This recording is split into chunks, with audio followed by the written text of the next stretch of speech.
wondering how to make a play all night. Looking your way from out of sight. Thinking I should ask if you're doing alright. You weren't easy, so hard to ignore. Pull up on your right, ask what you're drinking, ask what you like. Said you look good in the dim bar light. So damn cheesy. Who'd have thought you'd fall for somebody like me? When you asked my name, I panicked, so out of my league. And your body was so magnetic. Assalamualaikum warahmatullahi wabarakatuh. Waalaikumsalam warahmatullahi wabarakatuh. Ya, ini kali ini saya akan mengganggu Pak Prita sedikit ya. Lagi apa nih Pak Bos? Ini lagi bikin materi untuk ya? pelatihan besok. Oh iya iya. Iya teman-teman, saya ingin tahu lebih banyak tentang Pak Prita ya. Tadi juga saya sudah sedikit membaca materi Pak Prita, ngintip ya. Pak Prita ternyata seorang trainer. Betul. Ya. Seorang trainer hipnosis ya Pak. Hipnosis, hipnoterapi, NLP dan coaching. Wah banyak ya. Iya. Ya. Ini saya ingin mengeksplor atau bertanya-tanya tentang Pak Prita ini trainer ya. Terus apa ini yang dilakukan di lembaga ya Pak? Iya, lembaga. Ya? Apa yang dilakukan di lembaga ini atau trainingnya itu apa aja? Oke. Kalau yang di lembaga yang sehari-hari ya, kita dapatkan pelatihan seperti hipnosis, hipnoterapi, terus untuk coaching dan untuk neurolinguistic programming. NLP ya? NLP, iya yang populer ya. Selain itu juga kadang ada layanan pasien juga untuk terapi-terapinya. Oh, saya tahunya itu Pak Prita seorang terapis saja ya. Terapis saja. Ternyata Pak Prita adalah seorang coach atau trainer ya. Trainer juga. Trainer di apa aja itu tadi? Hipnosis, hipnoterapi, NLP dan coaching. Oh, coaching juga ya. Ya. Ini Pak Prita, saya pengen tahu dari mana aja sih ilmunya itu Pak Prita? Atau Pak Prita belajar di mana aja itu? Iya. Jadi ceritanya gini ya. Panjang ceritanya ya. Panjang kalau ngomong pengen tahu apa tentang perjalanan saya sampai saat ini ya, itu awalnya saya kan dulu buka training untuk akupuntur Mas. Akupuntur dulu ya. Itu dulu saya asistennya guru saya, namanya Pak Baron Suwarta ya, almarhum. Ya, beliau seorang akupunturis senior ya, dan saya asistensi beliau saat beliau ngajar. Itu sejak tahun 2002. Ya, 2002. Saya lulus belajar akupuntur pertama tahun 2000. Terus saya lulus tahun 2001. Terus saya 2002 mulai asistensi beliau ngajar akupuntur di Purwokerto. Nah, terus saya tahun 2007 ya, 2007 itu saya ada peserta akupuntur seorang dokter. Dokter ya. Terus beliau menggunakan ilmu hipnosis. Nah gitu awalnya gitu. Nah terus beliau saat nusuk pasien itu beliau hipnosis dulu pasien akupunturnya. Padahal pasien dokter itu muridnya Pak Prita. Murid saya, itu murid saya di akupuntur. Nah terus saya kan kagum itu, wah enak banget itu ya saat dia nusuk. Padahal kan nusuk itu kan ada rasa-rasa ngeri gitu ya. Nah itu dihipnosis, jadinya kayak nggak kerasa apapun gitu.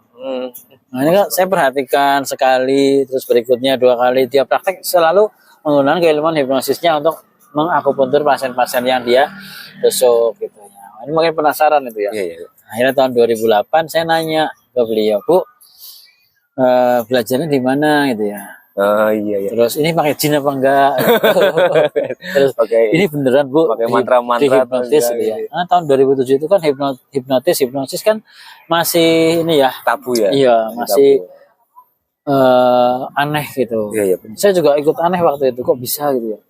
Akhirnya saya nanya, dapat jawaban, saya belajar di Jogja Pak, di guru saya. Saya minta nomornya Bu gitu ya. Kasih nomor teleponnya beliau, saya kejar, saya telepon. Saya pokoknya pengen belajar hipnosis sampai bisa privat, berapa biayanya Pak? Gitu. Ditembak ya. Gitu. Langsung saya belajar ke Jogja, di sana belajar tahun 2008 itu. 2008 saya belajar hipnosis pertama kali. Nah setelah belajar dibimbing itu ya tadi kadang bisa, kadang enggak, kadang gagal, kadang diketawain, jadinya malu gitu ya. Tapi saya nggak putus semangat Mas. Saya dengan saya nggak bisa itu, saya nyari guru lagi. Yang di Banyumas gitu ya, yang di Banyumas saya cari, ketemu guru lagi, saya minta privat lagi sampai bisa. saya diajari lagi tahun 2008 sampai 2009. Itu seminggu kadang sekali, kadang seminggu 2 kali gitu ya. Pokoknya dibimbing terus sampai bisa. Nah, sama beliau saya dipandu, dilatih sampai saya bisa menghipnosis pasien-pasien saya. Nah, saat itu sudah mulai ada pasien-pasien terapis.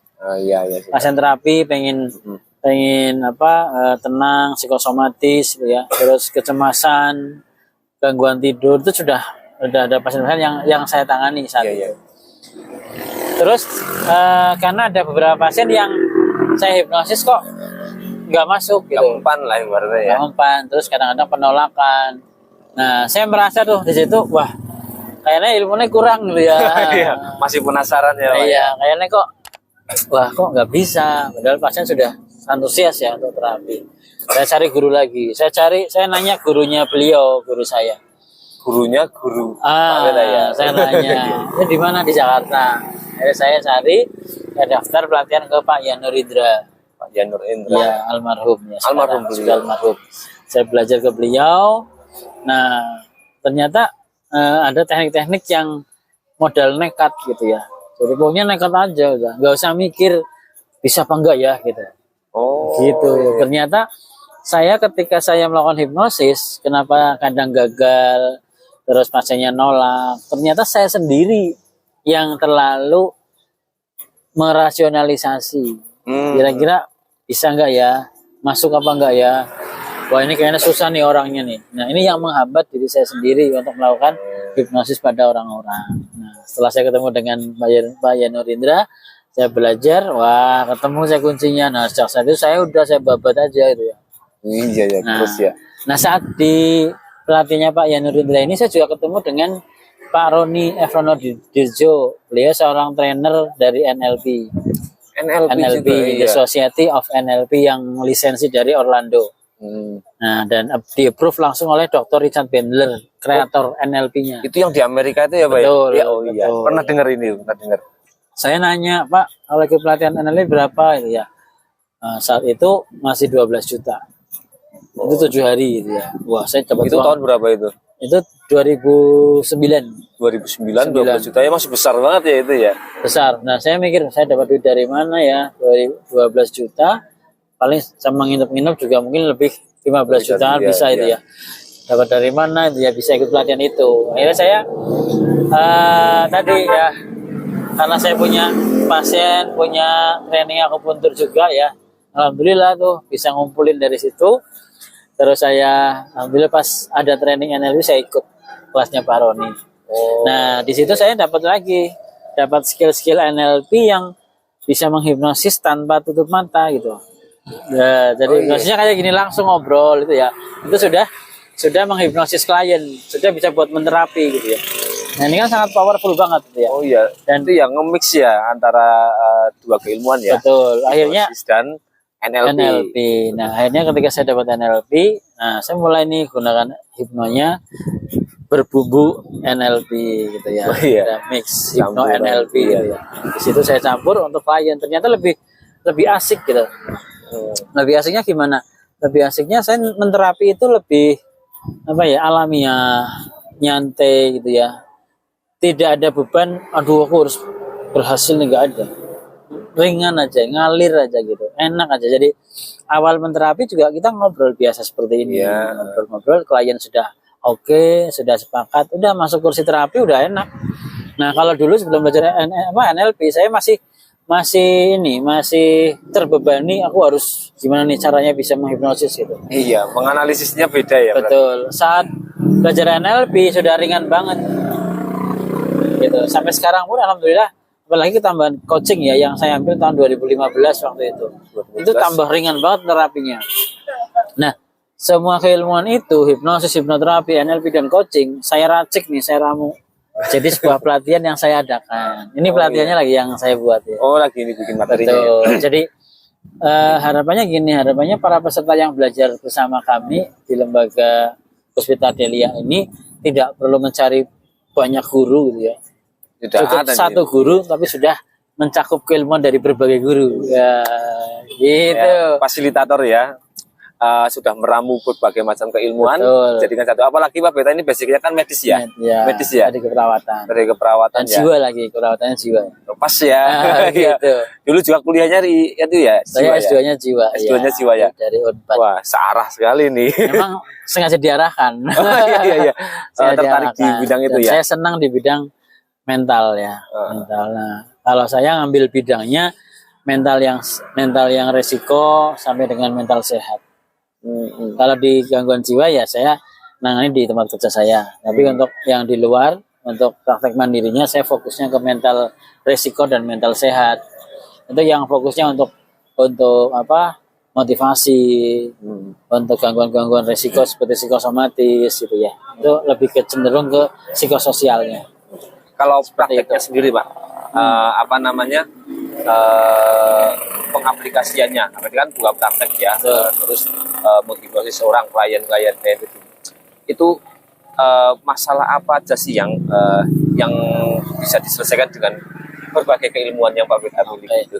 Kalau saat ini kan karena saya fokus pada yang pertama untuk akupunturnya juga saya masih refleksinya juga saya masih kerjakan, walaupun yang mengerjakan tim ya. Untuk refleksinya, akupressurnya, untuk bekam, karena itu semuanya masuk dalam peraturan perundang-undangan keperawatan, di undang-undang keperawatan. Ada ya, sudah ada yang tahun 2014 ya.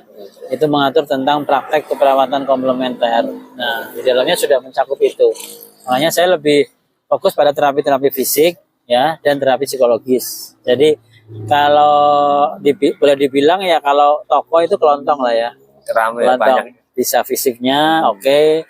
Untuk gangguan-gangguan seperti stroke, terus asma, terus Bell's palsy itu ya, kelemahan anggota gerak, vertigo, migrain itu ya, gangguan-gangguan yang asalnya dari fisik itu juga bisa.